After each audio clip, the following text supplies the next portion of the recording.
Дэлхийн монголчуудын MJL радио 88.3 төлгөөн дээр яг одоо хүүхдүүдээ онтуулчаад магадгүй хүүхдүүдээс холбоогоо эрхэм хүндэт томчууд та бүхний энэ үдшийн амрыг дахин ирж мэдчилж байна. Өнөөдөр 2025 оны 10 сарын 8-ны өдрийн лав гараг тохиож байгаа. Улаанбаатарын цагаар 22 цаг 10 минут болсноор манай өнөөдрийн хүүхдүүд онтлаа. Одоо бидний цаг Өрөөтэй томчуудын явдал нэвтрүүлэг маань ийхүү эхэлж байна. За баярлалаа. Радиогийн 2 дугаар студид хөтлөгч Угнаа, хөтлөгч Зулаа, за найруулагч Өнрөө, за нэвтрүүлгийн продюсер Арийн нар хамтран ажиллаж байна. Зя томчуудын явдал нэвтрүүлэг би ч одоо сонсчид уржигдэр би Эрикатайгаа байлаа. Өчигдөр гэрлээтэйгээ юм байлаа. Өнөөдөр Зулаатайгаа юм байлаа. Радиогийнхоо нэг хитэн сайхан хүүхнүүдийг ээлж дараалан томчуудын нэвтрүүлэг дээр өрөөд би ч үз жаргаж гинөө жаргаж гинэ. Тийм байна. За өнөөдөр ингээд Зулаатайгаа хамт энэхүү нэвтрүүлгээ сонсож үзэгч та бүхэндээ хүргэн.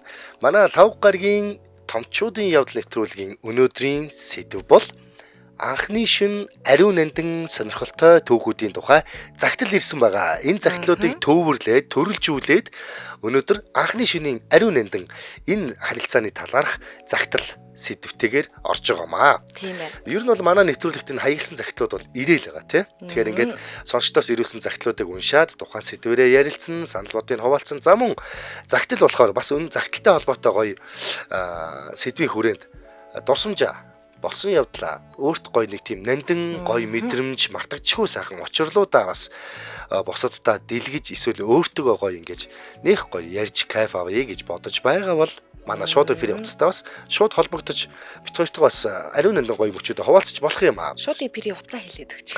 77 77 38 83 хэрэг гадаадаас олгодох бол 77 77 88 30 дугаарын утас эфир дээр хизээд бэлэн нээлттэй хүлээж байна. Бид хоёр дундуур нь бол загтлаа уншин тэгээд сонсогчоо бас хүндлээд утсыг авнаа. За мөн та ч гэсэн өөрт тохиолцоодоо хачирхалтай, сонирхолтой, мартагдашгүй тийм ээ.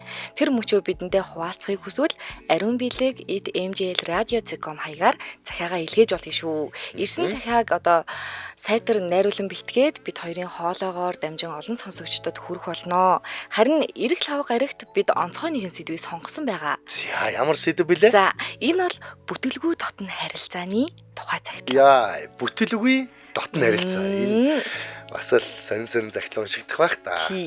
Тэгээд одоо жишээ нь та өөртөө тохиолдож байсан хамгийн бүтэлгүй дотн харилцааны сонирхолтой, хөгжилтэй эсвэл гонигтай түүхийг хуваалцахыг хүсвэл биднэр лөө одоо захиагаа илгээгээрээ хуваалцаарай гэж хүсэж байна. Зя ер нь бол илгээсэн загтлуудыг бол уншигдахгүй байна гэж битгий санаа зовоороо тийм ээ. Ер нь бол ингээд түрүү миний хэлдгээр төрөлжүүлээд хүлээж авч жагаад за энэ сэдвийн хүрээнд энэ загтлуудыг оруулъя гэдэг редакторлаад ерөөхдөө бол ингээд ээлж дараалал нэвтрүүлгүүдээр хүргэж байгаа. Удахгүй хүргээд явах болно сэдвийн хүрээнд. За энэ чинь загтал унших гэсэн чинь сонсогч олгож явах юм. Хоёлаа сонсогч авчих уу? За тэгье. За тэгье. MJL радио тэнийг сонсож байна.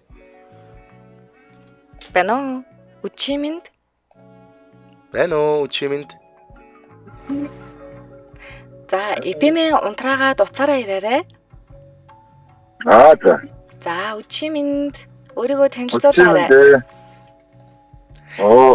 Арангаа багийг чалж байна. За арангаа багийн минь өнөөдрийн нэвтрүүлгийн сэдвээ сонссноо. Анхны шинийн ариун нандин сонирхолтой түүхүүд гэж байгаа штэ.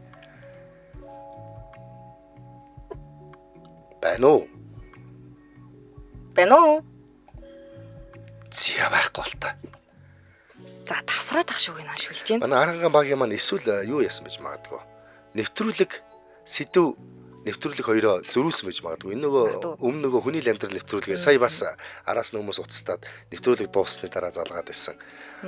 Томчуудын явдал нэвтрүүлэг маань одоо эхэлчихсэн явж байгаа шүү. Их мөндө сонсож үзэгчтэй. Шууд эпири уц авч байгаа шүү. Зя загтлаа өргөх. За тэгье. Захны загтал.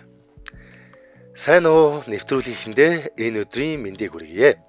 Оюутан байхдаа хичээлийн хажуугаар нэг үйлчлэгээний байгууллагад ажилладаг байлаа. Нэг өдөр ажлынхан маань бөөндөө хошин шогийн тоглолт үзэхээр болоод нэг хүн ирж чадаагүй. Илүү нэг билет гарч ирлээ. Тэрийгэ зарахаар надад өглөө. Би ч хамгийн залуу нь болохоор билетийг үүсэр байгаал нэг охинд их азтай тохиолдол болол зарчихлаа. Тоглолт эхлэхийн өмнө ажлын эгч нар хэрвээ залуу хүн ирүүлжи хажууд нь суу, хөгшин хүн байвал бидний хажуу суулгачих гэж инээж өрөөд байна. Гэтэл яг тэр мөчөд нэгэн үеийн охин ирж би хажуудаа суулгалаа. Ингээд тоглолт эхэлж инээлдэж, инээмсэглэл дунд жижиг сажиг юм ярилцсан анх танилцчихвүлээ. Тоглолт дуусахад ажлынхан маань бид хэд хоол идээд суунаа гэд үлдэж, харин тэр охин явах гээд байсан тул нэг ихч ийм хөөрхөн охиныг орой ганцаар ингэ явуулахгүй шүү. Гэрт нь хүргэж өг гэж намайг түлхэж тэр охинтой хамт явууллаа. Ингээд би түүнтэй хамт гарлаа. Манай ажлынхны хажууд байхдаа ичимтгий нам гүн байсан охин харин хоёулахнаа гараад нээлттэй хөгжилтэй нүүрмгийн нэгэн болж хувирлаа. Ярилцах тусмал улам л таалагдаад байх нь. Тэр надтай харьцуулахад хоёр игч бас оюутан байсан. Хөөхөн царай, гойлог бие, уян ааш намайг өөрийн ирэхгүй л татаж байлаа. Ялангуяа бариу замсныхын цаанаас мэдрэгдэх эмэгтэйлийн гоо згслэн миний зүрхийг нэг л өөрөөр цохилуулна. Би ч түүнд таалагдсан бололтой. Намайг хөөхөн өндөр миний сонирхлын залуу байж штэ гэдэл элен долонгоо намайг магтаж өгт. Би ч гэсэн за чи ч гэсэндээ надад таалагдж ин гэхээс өөр хэлж чадахгүй л байлаа. Тэдний гэрийн гадаа очоод хоёулаа маргааш нь ахаад кино үзэхээр тохиролцоод миний хацар дээр үнсээд орлоо. Үнсүүлээд хоцорсон би бүр хамгүй байдгаараа догтлон үлдлээ. Маргааш нь тэр охинтой уулзна гэхээр л догтлоод цаг явж өгөхгүй. Цаг хурдан болоосоо гэд тэр шүнжэнгөө өдөржингөө догтлосоор л орой болголоо. Бид ч киногоо үзээд сурсан ёсороо тэдний гэрийн зүг алхлаа. Энэ удаа арай дотноор намайг сугдан алхлаа. Ярилцах сэдвүүд маань улам бүр гүнзгийрч дотн харилцааны тухай ярилцаж эхэллээ. Намайг хүнтэй дотн харилцаанд орж үзээгүй гэхэд гайхаж байснаа. Их чин чамд үзүүлнэ гэд хөгжилтэйгээр инээж байлээ. Гэрийнхэн гадаа очиход ороод гараач хүн байхгүй штэ гэд гэртээ өрөхт нь би зөвшөөрч гэрт нь орлоо. Гэрлүүн орно гэрт нь хүн байхгүй гэж ботход шууд л догтлоод л сандраад эхэллээ. Зүрх минь биенээсээ гараад явчих гэж байх юм шиг л догтлоо. Гэрт нь ормогц тэр над руу дөхөж ирээд үнсэж эхлэв. Би тэр үед үнсэлцэх гэдэг нь хоёр уруул нийлүүлэх л зүйл гэж боддог байж билээ. Гэтэл гинэт түүний хил аманд орж ирэхэд би балмагдаад яахаа мэдэхгүй. Энэ эч хүрх шиг бас нэг л шинэ мэдрэмж төрж байлаа. Гэтэл тэр чи үнсэлцэж ч үзээгүй мүү гэд над руу инээгээд алив хилээ миний ам руу хийгээд миний амд байгаа бохыг хаагаадах гэж хэлсэн гинэ. Йоо. Ингээл би жинхэнэ үнсэлцхийг тэр мөчөд л анх мэдэрчээж билээ. Биеийн халуун зүрхний цохилт, амьсгалын ойрхон мэдрэмж бүгд нэгэн зэрэг ориглоод л. Гар минь айн хургасаар салгалан барин байж нөгөө нүдэн тусаад байсан хоёр хөхийг барихад тэр мэдрэмж үнэхээр сайхан байлаа. Тэр охинч хөхийг нь барихад тааламжтай байгаа надад мэдрэгдэнэ. За би ч давраад цамцныхан доороос гараа хийн түүний биеинд хүрлээ. Гараа дээшлүүлж нөгөө сайхан хоёрыг нь гараараа барихад шууд л сэрлэн дээцэгтэй хүрнэ. Тэр мэн ч гэсэн тачаалтаагаар дууалтаж байгаа нь бас хүслэн дээцэгтэй тууснаа харагдаж байлаа. Хэдий оюутан болсон том хүн гэж өөрийгөө боддог байсан би энэ үед цааш нь яг яах ёстойгоо мэдэхгүй жинхэнэ жоох хөвгчгэл байлаа. Тэрний гарч гисэн миний цамцсан дотор орж ирж илэн таалж эхлэхэд за би өөр солиорох төглөө. Гар нь миний цээж хүйс гэж явсаар өмдөнд тулж очиод миний тэлийг тайлж эхлэв. Энэ үед би ингээд ир хүн болох нь дээ л гэж дотроо бодон догтлсоор байлаа. Түүний гар миний тэлийг тайлаад миний нууц эрэхтний хавьд хүрэхэд үнэхээр сайхан мэдрэмж төрнө. Гэвч догтлол хитэрч бие барьж чадалгүй төрүүлээд өөрийн ирэхгүй бүх зүйл дуусчихсан. Би ичээд юу хэлхээч мэдэхгүй байлаа. Харин тэр зөөлхнөр инээгээд зүгээрээ чиний анхных юм чинь яад ингэж хэлэхэд бүх айдас минь алга болж сэтгэлд нэг л дулаахан мэдрэмж төрж билээ. Дараа нь бид дахин үнсэлцэж, илүү тайвширч, илүү итгэлтэй болсон байлаа. Энэ удаад би түүний цамцыг тайлж, тансаг зөөлхөн биетний хүрэхэд бүх зүйл зогссон мэт санагдана. Тэр мөчөд би эмэгтэй хүний жинхэнэ утгаар нь анх удаа ингэж ойроос мэдэрч үзлээ. Хоёр хөхийг нь хамтлаа илж таалж байгаад л гараа доошлуулж өмдийн тайллаа. Гараараа үцэг хэсэгт нийлэхэд өгцгөн ил гарсан бенз маягийн дотор хувцастай байсан нь намайг улам өдөөв. Гараараа нууцхан хэсэг рүү нөхөж очиход түүний амьсгаа хавардасч эмэгтэйлэг дачаалтай хоолоогоор дугарахад би дагаад хүслийн минь дээд зэгтээ туллаа. Гарманч зөрөгтэй урагшилж нууцхан хэсэгт нь хүрэхэд нойтон бас үл мэдэг шингэн гарсан байлаа. Энэ охинч бас дур хансан юм байх та гэж би тэр үед их гайхаж ижвэлээ. Энэ үед тэр миний хагарах шахсан нууц хэсэгт хүрээд инээмсэглэн намайг орлууга дагуулж явлаа. Надад юу ч хэлэлгүй орон дээр хөвтөд долоовор хуруугаараа нааш иргээд долоовор хуруугаар амар тохиолсон. Нааш иргээд би одоо л жинкнээс ирэх хүн болох нь дээ гэж бодоод шууд үнсэлцэнгээ хувцсыг тайллаа. Нүцгэн эмэгтэй хүнд хүрэх харах энэ мэдрэмжийг тэр үед би үнэхээр хамгийн дээд зэгтээ хүртэл сайхнаар мэдэрлээ. Өөр юутай ч харьцуулж чадахгүй нэг л тийм тансаг гоё мэдрэмж байсан. Би шууд дотн харилцаанд орж эхлэв. Бид нүцгэн байгаа бие биенээ илж таалж үнсэж улам их тачаалдаж би цааш төвчлгүй ирэх хүн болохоор яарч анхны дотн харилцаагаа эхлүүллээ. Түүний сайхан бие, дуу хоолой, бас баг зэрэг заавар энэ бүхэн улам төгс болгож байсан юм. Надаас хоёрхан ихч байж, надаас бүр хавь илүү дуршлагатай сайхан бүсгүн ачаар би анх удаага ингэж л бүтлгүүч гэсэн ирэх хүн болсон юм да. Энэ мөч бүхнийг би хизээч мартдаггүй. Ичих, догтлох, тачаадах, айх болгоомжлох гэдэл анхны тэрл мөчүүд миний хувьд үнэхээр нандин сайхан байж тээ. Тэр охиндоо маш их хайртай байсан шүү. Бид хоёр 4 сар гаруй ирэхэд салчихсан юм. Гэхдээ нэг том дамжаа төгсөөд гарсан юм шиг л жинхэнэ ир хүн цаашдынхаа амьдралд өөртөө итгэлтэй мондөг залуу болсон доо. Тэр охин магадгүй миний анхны хайр, миний анхны багш байсан баха. Анхны нандин түүхээсээ хуваалцсандаа таата байна. Миний захиа жаахан нурсан байж магадгүй. Анхны мартагдчихгүй мөчөөсөө нэг ч зүйлийг хасаж болохгүй мэт санагдаад товчилж чадсангүй шүү. Уучлаарай гэсэн. Яа, ямар хурдан биш үү? Миний хувьд бол ингээл ажлынхнаараа явж байгаа л кино үзээд плед илүү гарангуутлан зараал те. Авсан хүн нь ирээ суусан танилцсан. Гэрт нь өргөж өгöd орхотоо үнсээд орсон гэхэр чинь гацар дээр шог идэл үнсчээд маргааш уулзъя гэд салсан гэхэр чинь үнэхээр асар хурдан цаг хугацааг товчилчихжээ те. Тэгэн гутлаа маргааш нь кино үзээд гэрт нь онцно гэдэг чинь ац тайл залуу байна. Тий, энэ эмэгтэй ч өөрөө айгүй мундаг юм байна. Зоригтой ч юм, туршлагатай ч юм. Айгүй тийм элен далангуу нүүрэмгийн мундаг үсгүй байсан болтой шүү те. Тийг санагдаж байна. Энэ залуу ч гэсэн ерөөсөө мартдаггүй юм шиг байна. Энэ яаж мартах юм анхны юм чинь. Тэгээд бол уучлаарай хасаж болохгүй санагдаа. Тэгээд эхний удаа бүтлгүүтсэн байгаа байхгүй магадгүй өмдөөч тайлаагүй байхдаа хий дур тавина гэдэг шиг болцсон байгаа байхгүй. Яана. Тэгээд дараагийн удаа нөгөө эмэгтэй зоригжуулаад дахиж ингэж өдөөгөөд тэгээд ингээд удирдаа залаад яг болдог юмыг байгалийн жамаар нь болгоол өгсөн байна. Тэгэхээр чи ийм сайхан мэдрэмжийг бүтлгүүч гэдэг гэсэн ингээд тэр том давааг даван туулна гэж эрэгтэй хүний хувьд бол мартагдчихгүй л дээ. Хизээч мартахгүй маа. Эрэгтэй ч гэлтгүй эрэгтэй эмэгтэй аль алинд нь мартчихгүй л сайхан дурсамж шүү дээ. Ер нь бол ер нь тэгэл хүн яаж өөрсдөө төрсөн, яаж бий болсон гэхээр чи энэ бол нэг нууслаад пупа гэдэг сэдв бол биш л дээ. Гэхдээ манай нэвтрүүлэгч бас хаа очиж бас айгүй гоо зүүн цензур хэм хэмжээг бол яг барьж явж байгаа. Тэрнээс биш ер нь элен далангуу яриад жоохон нахаалдуу хэдлэг хэрэглээл жоохон ингээд эхлэх юм бол гоо зүү гэдэг юм нь алга болчихно шүү дээ. Тэгэхээр чи бид нар ч бас нийтэд мэдээлэл хүргэж байгаа хүмүүс хэдий ийм сэдв хөндөж ярьж байгаа ч гэлээ гэсэн тодорхой хэмжээний гоо зүү цензуртай байх ёстой. Зөв. Манай уугнаа хөтлөгч айгүй зөв ярьж шүү. Би ярих нь яг үе цаанаас чинь ерөөсө нэвтрүүлгийн зорилго агуулга нь яг тийм байна. За чамд ямар захиа ирсэн байна? За надад нэг захиа ирсэн. За одоо бүгдэнд нь уншиж өгье. За.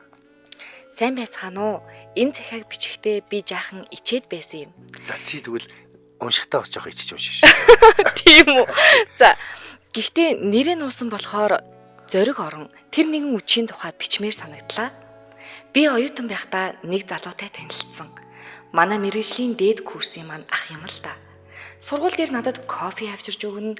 Ингиж даардаг хүн даарч болохгүй шүү ханаад хүрнэ гэд зэмлэх маягтай намайг халамжлан би тийм ч мөнгөгүй оюутан байгаагүй л дээ.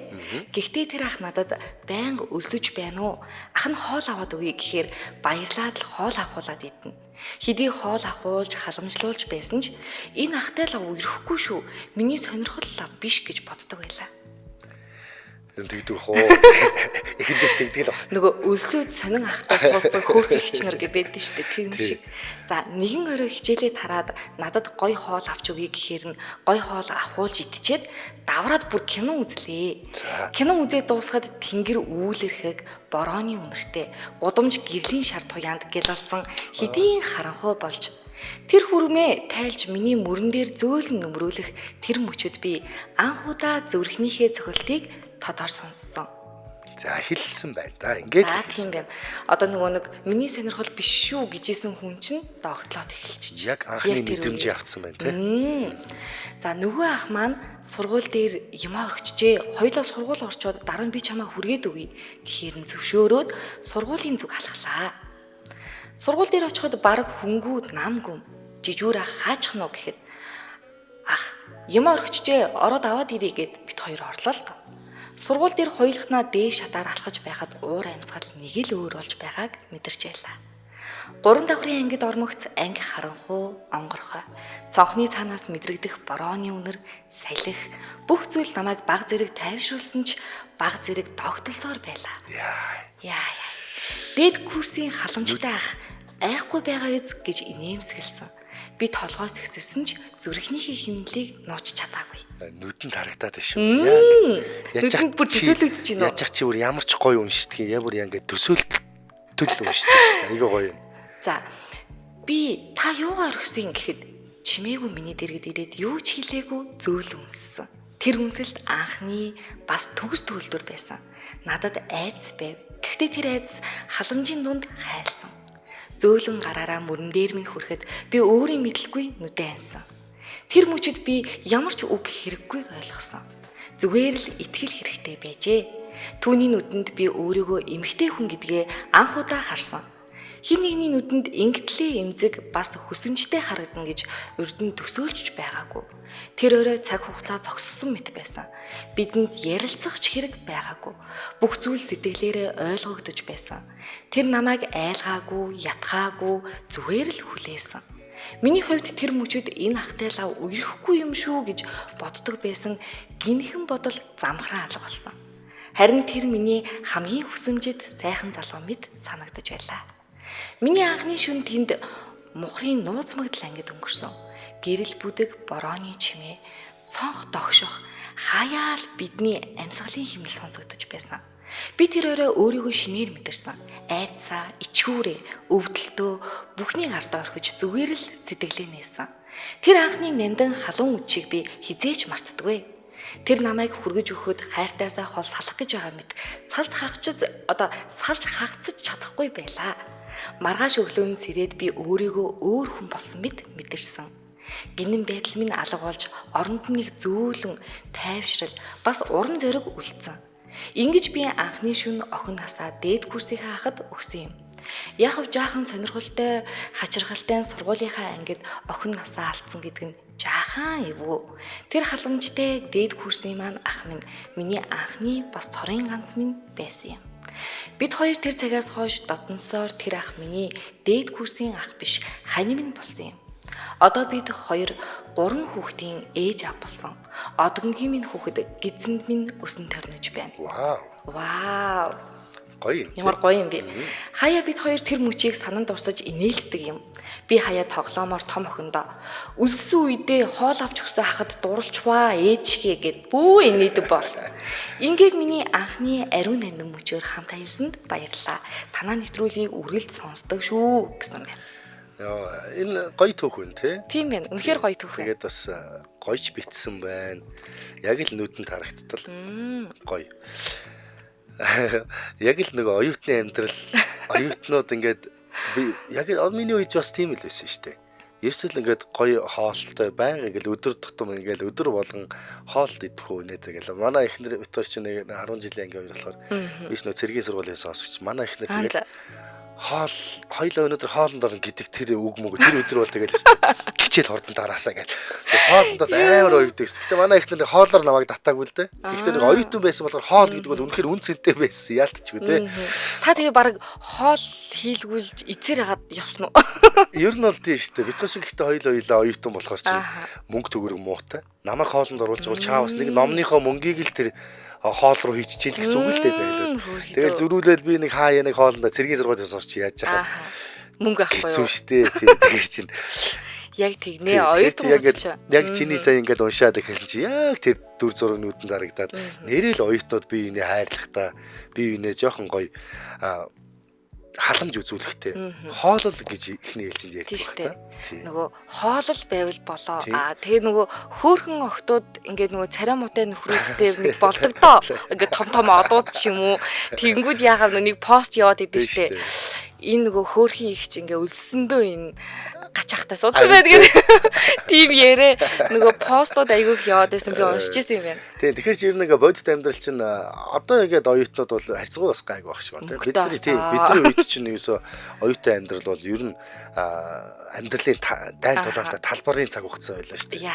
Тэр үед чинь тэгээд жижиг юмд айгүйх баярлан жижиг юмнаар хийдэн би нэ айгүйх халамжилдаг тийм. Тэгэхээр чинь яг ингээд уншихаар оюутан цаг юм сайхан дурсамж яг ингээд нэрэл тэгдэгдээ гээл.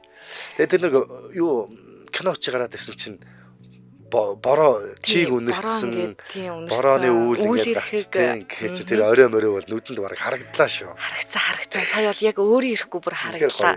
Ингээд дотор нь орцсон ингээд би нэг кино үзээ явж байгаа юм шиг санагдсан надаа. Айгүй гоё битсэн байх шүү. За дараагийн цагтлаа би хүргэе. За ямар цагтл ирсэн бэ? За уншнаа. За бүгдээрээ хамтдаа сонсцгоё. Сайн байна уу? Би залуу насны амгалан байсан үеийнхээ дурсамжийг хуваалцъя. Энэ үеийн өөрөөсөө би одоо ботод их ичдэг юм аа. Би залуу байхдаа өндөр царайлаг спортлог хүү байсан юм. Миний хойноос охтууд гүйж би ч гэж хамраа их сохино. Ахлах ангид байхад манай ангид миний нэр дээр хаягдсан захаа өдөр бүр ирдэг байлаа. Би ч тэр үед өөртөө бартсан зарим захааг цүнхлээл мартчихна. Зарим нь бол шууд хайчихдаг байлаа. Ямар аим те. Үнэхээр өөртөө итгэлтэй биш. Ингээд өөртөө итгэлтэй өссөн би улам том болж заримдаа охидтой дотн харилцаанд ордог боллоо. Оюутан болоод ч намайг сонирхох охтууд цөөрөөгүй. Заримтай нь уулзсан, дотн харилцаанд орно. Тэгээд дахиж нэг харьцахгүй. Тийм л байлаа. Сүүлдээ би зөвхөн охин сонирхдаг болсон. Бүр амар. Тэдний айж, итгэж, анхны бүхнийг мэдэрч байгаа нь надад илүү их таашаалыг өгдөг болсон. Би өөрийгөө хүчлээгүй л дээ. Тэд өөрсдөө л хүсдэг байсан. Гэсэн хэдий ч нэг л буруу зүйл хийгээд байгаагаа би мэддэг байлаа. Би өөрийгөө анхных нь болно гэж бодохоор л огшоод тэр охин насан туршийн дурсамжинд нь би байна гэж баярлдаг байлаа. Хэн нэгний зүрхний нандин нууцанд үлдэх нь нэр төрийн хэрэг мэт. Миний залуу насны бахархал төвөл явдал мэт санагддаг байж билээ. Тэдний нүдний гэгээ, баг зэрэг айдас, анхны догтол, өвдөлт гэдэл бүгд надад маш их таалагддаг байлаа. Бусад туршлагатай бүсгүүдэд дотн харилцаанд ороход тэр таашаадыг огт авч чадахгүй байгаа мэт санагддаг байсан. Харин одоо бодоход энэ бүхэн минь залуу насны ааг бардам зангаараа хийсэн алдаа байсныг л ойлгож байна. Тухайн үеийн тэр харьцаанууд зарим огтд жаргалтай мөч сайхан дурсамж үлдээн хоёр тишээ болдог байсан бол заримд нь нулимс, гуниг, амьдралын хар мөрүүлдэж салдаг байсан байх шүү дээ. Миний залуу нас тэнэглэл бардам зан дунд өнгөрсөө. Анхны шөнийн тухай ярина гэхээр энэ түүхэл бичиж явууллаа. Захааг минь хүлээн авсанд баярлалаа гэсэн. Окей. Стал амгалан нөгөө залуу л байж дээ. Иймэрхүү гарууд бол зөндөө байдаг байсан шүү дээ. Охтууд ингээ хүрээлүүлсэн өөрөө тийм спортын нэг алиг төрлөөр од болцсон нөхдөд. Эсвэл нөгөө загвар магвар хүмүүсдэг өөртөө бүр ингээд хит их нөгөө итгэлтэй, эго өндөртэй, араас нь охтууд ингээ гүйдэг, өөрөө бол нэг хараас нь гүйдгүү л залуу юм шиг байна. Энэ захааг нь сонссон ч. Ер нь бол яг амьдрал дээр бол яг өсвөр насны эсвэл оюутан насны яг төлөвшөөгүй те хүний амьдралын зөв бурууг нь мэдэхгүй зүгээр л яг өнөөдрөөр өөрөөрөө өнгөлөг байдлаараа эсвэл мөнгөлөг байдлаараа те бусадтай харьцаж бусдыг тэргээрээ жишдэг зүгээр л өөртөө кайфтай бол бусдад ямар байх нь хамаахгүй гэдэг тийм нас бас байд юм шиг. Тийм ээ. Гэхдээ энэ залуу аюу хөөрхөн ингээд тэрийг ингээд алдаа байжээ гэдгийг ухаарсан надад бүр ингээд амар таалагдлаа. Одоо зарим залуучууд магадгүй энийгээ өөрийнхөө бахархал миний стан те одоо гоё би одоо өөрөөрөө бахархаж чинь ингээд явж ивэл зарим залуучууд тийм хүмүүс байдаг шүү дээ. Тийм энэ залуу болохоор тэр алдаагаа ингээ ухаарсан байна. Тэгээд ингээ зарим охтууд ингээ жаргал авчирсан ч зарим охтууд ингээ гуйныг нулимс ингээ үлдээсэн гэж амьдралын хар мөр тэндээс үүсэж байгаа. Магадгүй өөрөө ч мэдэхгүй тухайн охины амьдралаар насан турш нь тоглолцсон байгааг ч мэдэхгүй шүү дээ. Жирэмсэн болоод үлдснэ энэ ч мэдэхгүй. Тэгэхээр яг тийм омглон залуу насны тийм жоохон тэнэгдүү үе байдаг байсан.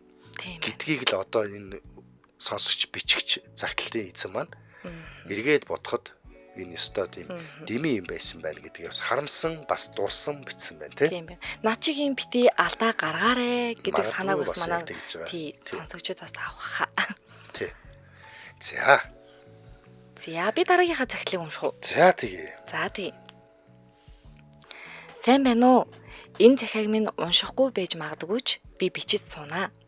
Хаяа сэтгэл минь нуугдсан тэр сэтгэлийн дуу хоолойг нууж явах хэцүү байдаг юм байна. Эмнэлгийн тэр жижигхэн өрөөнд өнгөрүүлсэн хэд хоног миний амьдралд хамгийн урт, бас хамгийн дотн өдрүүд байжээ. Гаднаа бүх зүйл саарал, дуу чимээ багтай, уйтгартай. Харин дотроо би анх удаа өөрийгөө амьд бас эмэгтэй хүн гэдгээ мэдэрсэн. Эмнэлэгт гэж шүү. Тэр мэдрэмжийн шалтгаан бол чи. Чамайг анх харахад зүгээр л энгийн нэг залуу дууга өндөрсөгдгүү харин нүдэндээ таавшралтай гэрэлтэй ярихдаа итгэл төрүүлдэг нэг хүн гэж бодож байлаа. Гэтэл өдөр бүр өнгөрөх тусам би өөрийн мэдлгүй чиний алхам, чиний инээмсэглэл, чиний анхааралд татагдаж байснаа ойлгосон. Тэр шөнө бүх зүйл ямар нэгэн байдлаар зөв мэт байсан.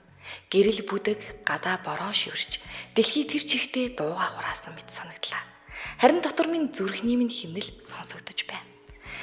Чи дэргэд минь ирэхэд би анх удаа хүний амьсгал дэрэгдээ ингэтлээ ойр сонсож өөрийн амьсгалтайгаа холилдохыг мэдэрсэн. Тэр мөчөд үг хэрэггүй байлаа. Зүгээр л харц, гар, амьсгал бүгд нэгэн утгаар айх хэрэггүй би чамайг ойлгож байна гэж хэлсэн. Би чамайг хизээч тиймэр мэдэрч байгаагүй. Айцын дунд итгэл, ичгүүрийн дунд халуун хүсэл бүгд нэгэн зэрэг оршин байлаа. Гэхдээ тэр мэдрэмж бүдүүлэг биш, харин зөөлөн, аниргүй, халамж дүүрэн байсан. Тэр шөнө би анх удаа өөрийн биеийн чимээг, зүрхний химнэлийг, амьсгалынхаа халалтыг мэдэрч анх удаа эмэгтэй хүн байна гэж ойлгосон. Хин нэгэн надад хүрч байна гэхээс илүү хин нэгэн намайг мэдэрч байна гэдэг мэдрэмж байлаа. Чи намайг өвдөлтөөс эмчилсэн эмч биш. Намайг өөрөөс минь сэрээсэн хүн байсан. Хүмүүсийн хувьд тэр шүн зүгээр нэг бороотой өдөж байсан байх. Харин надад бол тэр амьдралын минь шин эхлэл байлаа. Ямар гоё ütсэн юм бэ тий. Цаг хугацаа өнгөрсөн ч би тэр шүнийг, тэр зөөлөн халамжийг, тэр амьсгалын дулааныг хизээж мартаж чадаагүй. Заримдаа тэр халаадны үнэр, борооны чимээ, бүр эмнэлгийн цагаан гэрэл хүртэл чиний нэрийг надад санагдуулдаг. Хэрвээ цаг хугацаа буцаадаг байсан бол би айлгүй хэлэх байсан. Би тэр шөнө анх удаа хайрлаж, анх удаа өөрийгөө эмэгтэй хүнээр мэдэрсэн. Тэр шөнө дэндүү зөөлөн, дэндүү гэгээлэг, дэндүү бодтой байсан. Одоо би энэ үгийг цаасан дээр үлдээж байна. Зүгээр л чамаагаа бодож байна гэж хэлсэн байна. Ямар гоё бичсэн юм бэ? Ямар гоё бичсэн юм бэ? Гоё бичсэн байна. Үнэхээр гоё бичсэн байна тий. Тэр энэ эмнэлэгт гэж шүү. Тэгээд энэ яг тухайн орчныг яг өөрөө мэдэрсэн тэрийг илэрхийлж бичиж байгаа энэ нь ямар гоё бэ тэр амьсгалын халалт. Тий. Тэгээд одоо ингэдэг гэж штэ. Заримдаа халаатны бүр үнэр одоо чинь эмнэлэг орох болгондоо л бороо орох болгонд л одоо санах нь штэ. Тэр залууг. Тэгэхээр энэ загтлын эзэн бол үнэхээр аюу гоё тийм. Үнэхээр л мэдрий гэсэн юм а мэдэрсэн те. Тэр мэдрэмж нь амьдралынхын туршид магадгүй борооны үнрээр, магадгүй нэг халаадны үнрээр хүртлийн дурсамжин сэтэрдэг байх те. Тийм бах. Тэгээд одоо энэ их ч ингэж штэ. Би хэрвээ цаг хугацааг буцаадаг байсан бол айлгүй хэлэх байсан гэд. тэр шөнө анх удаа хайрлаж, анх удаа өөрийгөө мэдэрсэн гэдгийг зоригтойгоор хэлэх байсан юм байна. Харин тийм. Тэр үедээ чадаагүй юм байна. Гэтэл энэ мэдрэмжийг аюу гоё гүн мэдрээд аваад одоо ингээд бүр имлэг рүү орох болгондоо санан дуусдаг болсон биш үү те? Тийм загтал дунд нь биш та одоо энэ. Чи намайг өвдөлтөөс имчилсэн эмч биш. Намайг өөрөөс минь сэрээсэн хүн байсан. Энэ ямар гоё орж ийн шүү манайхаа. Тэ. Энэ өстой гоё юм. Яа нөгөөх нь эмч хүн байж тэ. Тий өөрөө эмч хэвчэж байгаа өвчтөн байж. Гэхдээ хүний л амьдрал болсон учрах газараа учирчиж. Гэхдээ энэ эмэгтэй бүсгүй өөрийгөө яг хинбэ, юу мэдэрдэг үү, юунаас таашаал авдаг уу, дотор нь хэн байсан бэ гэдэг эмэгтэй хүнийхээ хувьд бол мэдэрсэн бүр агуу тийм гоё өдөр тусамж болон үлдсэн байна да. Тэгээ бүр амьдралын минь шин эхлэл байлаа. Харин шүү. Тэр гоё юм байна. Энэ ихч үргэлжлээ бичээрээ. Тэг магадгүй яг тэх юм байна те. Тийм байна. Энэ эмч залуутайгаа суусан уу, суугаагүй юу, иргэн учирсан уу, учраагүй юу. Магадгүй заавал энэ сэдвэрээс амьдралд тохиолдсон өөр бас нэг иймэрхүү сэдвүүд байдаг бол гоё бичээд өгөөрэй. Энэ ихч гэхдээ суугаагүй юм шиг байна. Харин тийм. Тухайн үед очсон бол гэдэг. Өнгөрсөн цаг дээр те би хэрвээ цаг хугацаа буцаадаг байсан бол гэхээр суугаагүй л юм. Гэхдээ энэ ихч аюу гоё битсэн байна. Аюу нэг тийм гоё мэдрэмжтэй битсэн байна. Тэгэхээр дараагийнхаа юг загтлыг бас бичвэл их гоё наа. Тийм штэ. Үнэхээр гоё бичвэртэй захиа уншиж байгаа бит хоёрт ч бас гоё хөглөгдөөд хөтлөгдөөд яг тэр хүн ингэж бодож битсэн байх гэх тэр бас нэг сэтгэлийн хөдөлгөөнийг илэрхийлэх гэж хичээгээл гоё байгаа сте. Тийм. Сая тэгээ би нэг юм анзаарлаа л да. Эмэгтэй хүний битсэн цагтлыг би уншихаар бас хөөрхөө ороод эрэгтэй хүний битсэн цагтлыг та яг тэр хүн уншиж байгаа юм шиг уншиж өгөхөр аягүй сайн орд юм байна. Тийм штэ. Яг тэр байхгүй. Гоё штэ. Захиа унших чинь гоё. Захиа сонсогч бас манай үзэг сонсогч нарт гоё байдаг баг. Ягаад тэгэхээр хүн өөрийнхөө дотор байгаа өнгөрсөн баларсан ч хамаахгүй. Яг хүний амьдрал дээр тохиолддог зүйлс. Тухайн үеийн мэдрэмж их өөр хин ч аваагүй өөрийнхөө мэдрэмжийг босодтой хаваалцна гэдэг чинь нэгдүгээрт зориг, хоёрдугаарт бас бичих урлаг, мэдрэмж гэдэг чинь бас гоё байхгүй тий. Хоёлаа тэгвэл лайвынхаа комментуудыг нэг унших уу? Коммент орж ирж байна уу? Над дээр байхгүй. Тийм үү. Над дээр болохоор яг бас бүтэн гарч ирэхгүй байна. За тэгвэл хоёлаа сонсогч хөвлөгээд авчи. За тэгээ. За сонсогч холбогдож байна. MJL радиотой холбогдсон байна. Үчимэнд. Үчимэнд. За. Нэвтрүүлэг сонсоод байна. За. Нэг тийч үүтэй нэг 50 миллион гарсан 55 тав. За. Амьдрал зөндөө асуудал тохиолддог. Тэгэлгүй. Бас учирдаг. Тэгээд энэ амьдралд өнөөдрийн хүсэлтэнд яваа өнөөдөр бас их бодсон байна энэ хүн гэдэг маань. Би эхнэрээс хадаад 8 жил болж байгаа. За. Яагаад таасан бэ гэхээр үр ачаанаар салгачдсан байх хүүхдээ ер нь хөр хоёрыг үр ачнараа тий. За. Яагаад гэхээр манай эхнэр болохоор үүгээ ач хүүхдүүдийг хардаг. За. Би болохоор огныхоо хүүхдүүдийг хардаг. Баярлалаа шүү. Би юу үлээ гэж бодлоо. Чи ингээд за юу гэдэг вэ? Юу холдвол сэтгэл яавал нөгөө би холдвол сэтгэл холдно гэж юу? Яг үнэ. Хин дээр салгаж юм бэ хүний? Өөр та бүр яг салсан юм яриад байгаа юм уу? Тий. Яасан харамсалтай юм бэ?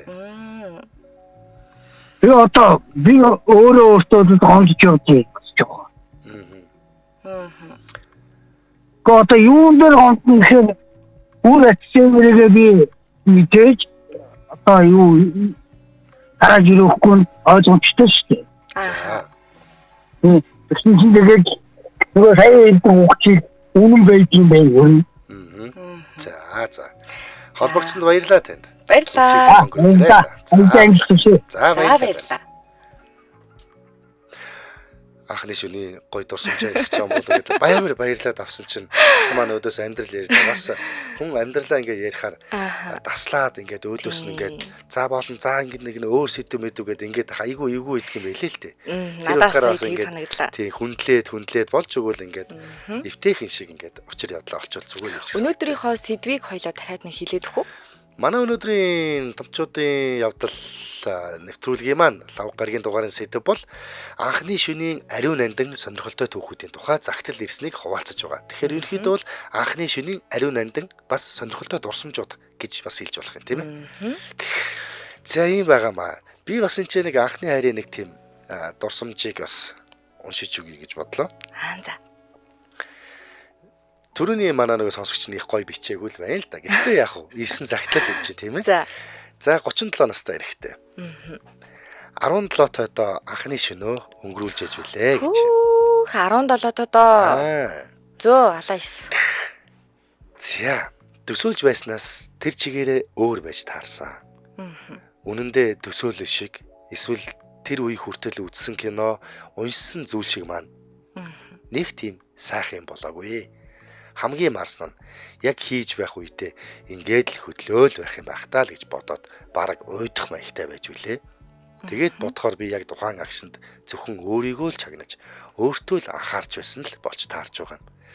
Нөгөө бүсгүнхээ таашаад авч байгаа эсхийг ч огт хайхралгүй зөвхөн өөртөө л бүхнийг зөв хийхийг хичээж нэр төртөөр дуусгах талаар л бодож байснаа одоо эргэн санаж байна. Өглөөс ирээд өөрөөрөө нэх их бахарах сэтгэл төрөөдөл үеийнх юм маань үнэн худал мэддэхгүй олон зүйл ярихыг сонсож байсан ч тэр яриануудаас тис сондоо байсан учраас нилээд гайхаж байсан. Гэртээ харих замдаа тунч маадгар нэх их зүйл бүтээч гисэн хүн шиг сэтгэл хангалуун алхаж байсан юмдаг. Анхны шөнөө үзнээс хойш 2 хоногийн дараагаас сахал ургаж нүүрэн дээр гарсан батга арилаад л хоолоо бүдүүрээд л эрэгтэн маань томч болцсон юм шиг санагдаад л хаа гинэ. Ямар нэгэн анзаарагдан өөрчлөлт гараагүй тоглосон юм. 10 жилийн төгссний 100 амралтаараа Эрдэнэтэд амарч байхад дээрх үйл явдал тохиолдож 2-7 хоног үргэлжилсэн. Хотод очиод уулзах хаяг утасны дугаараа солилцсон ч хин холбогдох гэж хичээгээгүй юм уу да. Энэ үеэс хойш бит хоёр ямар нэгэн байдлаар амьдрал зөрөлдөөгүй юм да. Хүний амьдралтай зэрэгцээ секси амьдрал гэж нэрлэгдээд чихэлдээд орж иж байдаг ийм асуудлууд маш их чухал бас мартагдчихгүй байх юм да. Би физиологоос гадна сэтгэл санаа, ааш занд нөлөөлнө. Дээрээс нь хоёр бүнээ мэдрэх энэ мэдрэмж хамгийн их хэрэгтэй юм байлаа шүү. Миний анхны учрал бол үнэхээр надад таалагдаагүй гэж. Нэг ийм загтал ирсэн байх шүү. Бас хөөрхөн хошин юм тий. Сахал мань ургасан байсан гэсэн хаа тоглосон юм гээд. За ийм юу яасан бэ? За манай өнөөдөр нэвтрүүлгийн сэдв дээр холбоотойгоор манай сонсогч нар бас холбогдож болох юм. Манай шууд эфирийн утас 77 77 38 83 хэрэг гадаадаас холбогдоход 77 77 88 30 гэсэн дугаарыг утас хүлээж байгаа шүү. За хүмүүсийг залгадал хоёлоо. Өнөөдөр ер нь бол лайв дээр комментүүд нь ерөөсө харагдахгүй байгаа. Гэхдээ найруулагч маань нэг хідэн комментүүдийг надад ээсэсэж явууллаа. За. Тань руу явуулж юу? Гүй чи за би уншаад өгчий. За даги ихч сувд ундрах имэшн хийснэ. Сонсогчдын групп дээр нэг хүүхэн уугнаа зөвхөн минийх гэсэн only mine пост орсон байна. Алаач тэр крашиг гинэ. Юу яана одоо энэ уугнаахын юунууд нь пенүүд нь алах нэ. Хөрх штэ яа дээ. Гоё штэ. Яа, та энд ингээл баярлаа. Ийм комент ирсэн гэсэн чи бүр нүүрэнд нь бүр Мишель тодроол.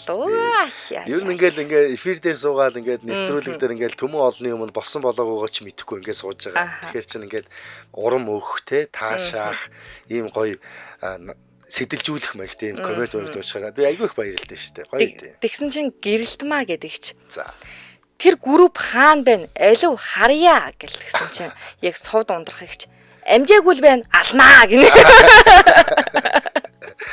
За тэгсэн чинь ингэнэ эрэгтэй хөтлөгч ямар гүн гүнзгий мэдрэмжтэй юм бэ? За би яач чад байгаа юм? Би яасан яа?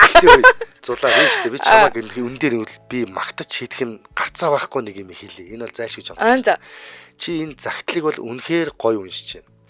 Баярлалаа. Гоё уншиж байна. Би ч ингээд унших чинь ингээд хараад ямар нэгэн алдаа мадах ч юм уу бас нэг сандрал байх нь уу те ингээд харсан чинь арай тийм байхгүй байна. Үнэхээр мундаг биш шүү. Сулаатаа бас баяр хүргэе амжилт хүсье. Өстой гоё байна. За гилаа. Хамтарч хөдлөхөд маш таатай гоё цаг хугацаа өнгөрөөж байгаа. Баярлалаа. За баярлалаа. За хоёулаа сонсогч холбогдохгүй бол сая нэг сонсогч залгасан чинь түрүүний дугаар бахаар нь би авсангүй. Дахиад залгаж байна. Бас түрүүний дугаар байна. Окей. Тийм болохоор би ингээд нэвтрүүлгээ ингэсгээд өндөрлчхүүл гэж би бодож ин хариулагчаа. За тийхүү. За тэгээ. За ингээд манай өнөөдрийн 5 гарагийн дугаар анхны шинүүдийн сайхан мартагдшгүй болон сонирхолтой дурсамжуудаараа ирсэн загтлуудаас багцлан тоомлоод сэтэлжүүлээд ингээд та бүхэндээ бит хоёр чадан ядан хүргэлээ. Хүний амьдралын анхны сайхан дурсамж учрал болгон эрэгтэй ч вэ эмэгтэй ч үнэхээр тод томрон бөгөөд хизээч мартагдахгүй байдаг. Магадгүй тэр гайхалтай биш ч байж болно. Гоё ч байж болно. За мөн тааж гэсэн манай нэвтрүүлэгт захиа бичиж уншуулах боломжтой шүү. Ирэх 7 хоногийн лав гарагт бид хоёр бүтэлгүй дотн харилцааны тухай загтлуудыг унших болно. За бүтэлгүй дотн харилцаанд орж байсан ичмээр, нандин, за сайхан эсвэл бүр хөвгөлтэй түүх байж болно шүү. Бидэнтэй хуваалцахыг хүсэж байна. За захиагаа ариун билег @mjl radio.com хаягаар бидэнд илгээгээрэй. За хамт байсан сонсогчдоо бүгдэнд нь баярлаа. Баяртай. За ингээд манай өнөөдрийн томчуудын явдал гэсэн яг энэ цаг хугацаанд бит хоёртойгоо хамт үргэлж сонсож, үзэж, холбогдож хамт байсан. Эрхэм үнэтэй сонсогч үзэгч та бүхэндээ маш их баярлалаа. Та бүхэн үдшийг аятай тухтай сайхан өнгөрөөгөөд маш сайхан амраарай. Маргааш өглөөний 7 цагт манай шууд эфирээр та бүхэнтэйгээ эргэн уулзах болно.